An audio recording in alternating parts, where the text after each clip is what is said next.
Now, moving on to our last section, that is, we'll be diving into nerve compression syndromes and what are actually other causes of nerve compression.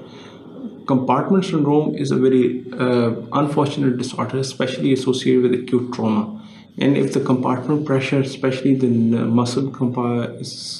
goes very high, this can actually not only compress the arterial supply and the venous drainage, but it can also compress the nerve injuries, and in some cases, it can lead to permanent damage of the nerves. Therefore, compartment syndrome is one of the very common causes of the peripheral nerve injuries. In this section, we're briefly going through the compartment syndrome, its clinical features, and how to deal with it, and what are the signs, symptoms, and then other iatrogenic injuries as well, and what other nerves which may be involved in form of compartment syndrome.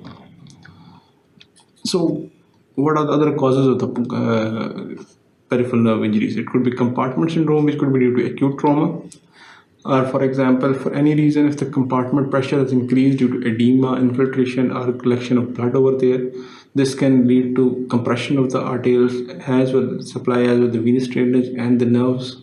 And usually it's commonly seen after the acute trauma, in which there is actually a severe form of a trauma, and there's excessive inflammation over that region, and it increases the compartment pressure so much that the arterial supply is compromised, venous drainage is compromised, and nerves are actually the result of peripheral neuropathy. And once it goes beyond, if it's not treated acutely, can actually permanently damage the whole compartment, especially the muscle, lead to ischemia and necrosis of the muscles. Other causes could be iatrogenic injury, which is usually rare, but yes, it can occur, especially when we are dealing with the surgery and nerves which are actually lying very close to the bones and the muscle. This may result in iatrogenic damage or laceration of the certain nerve, leading to peripheral neuropathy. Rarely caused nowadays, but yes, in the Indo-Pak subcontinent, it's quite common that leprosy, which is usually seen in this part of the region, this can affect the nerves, leading to formation of gamas and causing peripheral neuropathy. Compartment syndrome is most common is the forearm and the leg, and this is usually due to trauma injury, especially if this is associated with both forearm bone fractures as the radial and ulnar fractures, leading to severe form of swelling, and swelling increases the intercompartmental pressure, eventually blocking the arterial supply. Then the venous drainage is not possible, and eventually leading to peripheral nerve injuries as well. Usually associated with reduced capillary perfusion. There are classical 5 P's called as paresthesias, paralysis, and pain out of proportion, which is very common, and clinically it has to be diagnosed early. The two most important signs which can be used to diagnose whether this patient has a compartment syndrome or not, that is usually pain with flexion movements and pain out of proportion. These are very two early signs. Usually once the patient pulselessness and peripheral neuropathy has occurred, that means that compartment syndrome has actually progressed to a very advanced stage, and usually then the surgery, even performing surgery for the compartment syndrome, is of not much benefit, because the damage has actually already occurred. But usually the common clinical features include reduced capillary perfusion, swelling within the osteofacial compartment, rise in the compartment pressure, impedance of the blood flow, necrosis of the nerve and muscles, and eventually soft tissue bleeding. There could be multiple types. There could be acute compartment syndrome, which can eventually lead to, if not corrected acutely, and if a compartmectomy is not performed, a fasciotomy is not performed timely, this can eventually lead to Volkmann ischemic contracture.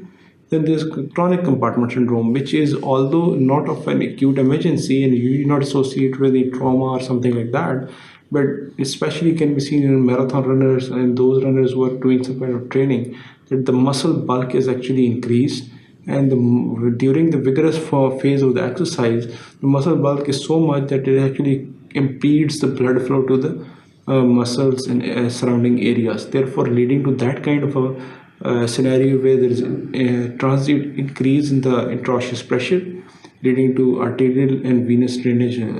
There's arterial flow, there's a block to the arterial flow, and there's venous drainage is lost as well, leading to numbness, paresthesias, and signs and symptoms of peripheral neuropathy, which is usually seen along the pain along the anterior lateral calf, especially in the marathon runners.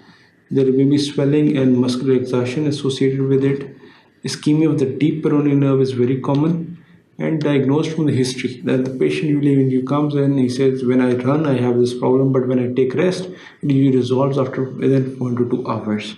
So there is a transient rise in the compartment pressure leading to compartment syndrome, but then it gradually settles down. This is classically a form of chronic compartment syndrome. Other arthroscapular injuries could be due to surgery. It could be maybe abnormal positioning of the patient could result in, especially ulnar nerve lies very superficially just below the medial epicondyle, and you need a tourniquet. And when we are doing some kind of K wiring for the supracondylar fractures, that can get damaged over there. Or it could be simply lacerated or cut due to excessive manipulation as well. So careful positioning of the patient is important. This has to be damaged by accidental scapular diathermy wounds can damage the iatrogenic nerve injuries as well. There may be compression with instruments, could be due to retractors placed on the wrong side. There could be use of tourniquet in the wrong area, or could be due to excessive tourniquet pressure. There may be snaring sutures or heating. Unit compression by extruded acrylic cement, especially nowadays when total hip arthroplasty is very common and cemented arthroplasty is done, and cementation is not done properly into the femoral canal. This cement can extrude out and actually compress the sciatic nerve or can cut the sciatic nerve, which could eventually result in sciatic nerve palsy post-operatively.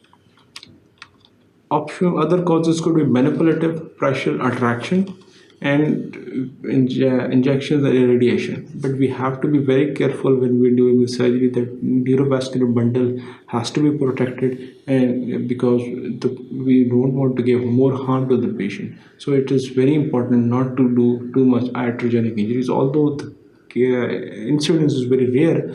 But yes, the iatrogenic injuries do occur all over the world. Other could be associated nervous involvement with leprosy. This could be the leprosy can involve almost all of the nerves. It could be brachial plexus. It could be axillary musculocutaneous nerve as well. It could be posterior interosseous branch of the radial nerve. It could be the palmar branch of the cutaneous nerve, or it could be simply cutaneous involvement as well. Then digital nerves may be involved, or the leprosy can involve maybe the lower limb involvement as well, form of sciatic nerve, common peroneal nerve, or sural nerve. So depending on what kind of a nerve is involved, for example, in case of pin syndrome, we knew it does not have actually any sensory branch. So mainly the muscle get paralyzed in atrophy, and the mainly problem is with the movement. But in case if the lateral cutaneous nerve of the thigh is involved, it has only sensory supply to the superficial part of the thigh. Therefore, only there is sensory disturbances. There is no associated muscular problems with compression of the lateral cutaneous nerve of the thigh. So diagnosis is mainly again by history, examination, and clinical testing for each and every nerve. For example, we knew its Froment sign is getting positive. This is especially true with ulnar nerve. Then to exactly diagnose where is the lesion and to rule out whether it is associated with double cut syndrome or not, then we can go for electromyographic studies as well as nerve conduction velocity studies. Treatment, depending upon what kind of lesion it is and where it can be treated, usually results in, if it's simply Morton's neuroma, it can be excised, or if it is acute injury involving iatrogenic injury, then we can repair the nerve as well. Or if it is a long injury involving more than 2.5 centimeter gap is there in the axon, then we can go for early nerve grafting or nerve repair. Or if it more than 6 months has passed, we may have to eventually go for tendon transfers as well.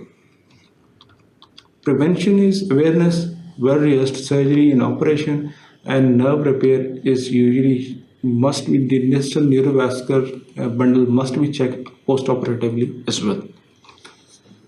In this section, briefly, we have gone through what are other causes, and rarely, but yes, the nerve can be damaged due to compartment syndrome. It can get iatrogenic injury as well during surgery, during excessive manipulation, or during reduction of the joint dislocations as well.